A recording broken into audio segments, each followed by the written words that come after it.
अच्छा, जिन ख़वातीन का मिसकैरेज हो जाता है या वो डीएनसी करवाती हैं, तो उसके बाद उन्होंने क्या एहतियात करनी है? एहतियात एक तो ये इन्होंने करनी है कि आपने 1 हफ़्ते के बाद या 2 हफ़्ते के बाद अपने डॉक्टर के पास जाके, अगर आपने किसी से डीएनसी करवाई है तो उसी के पास जाएँ, वरना किसी भी गायनेकोलॉजिस्ट के पास जाएँ और अपना अल्ट्रासाउंड लाज़मी करवाएँ, ये चेक करने के लिए कि कहीं उसमें कोई हमल का पीस या आंवल का पीस रह तो नहीं गया।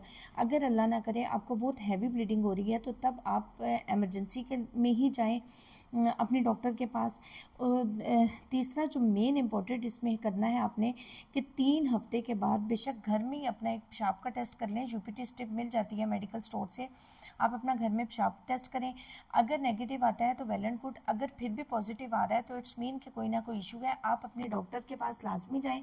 आपके कुछ बेसलाइन टेस्ट होते हैं, कुछ कंप्लीट ब्लड टेस्ट होते हैं, बीटा एचसीजी वगैरह। आपके डॉक्टर आपकी सिचुएशन के अकॉर्डिंग टेस्ट आपको एडवाइस करेंगी। तो इन चीज़ों का ख्याल रखें। अल्लाह ताला आप सबका हामी और नासिर हो। वीडियो अच्छी लगे तो लाइक, शेयर और कमेंट्स ज़रूर कीजिए।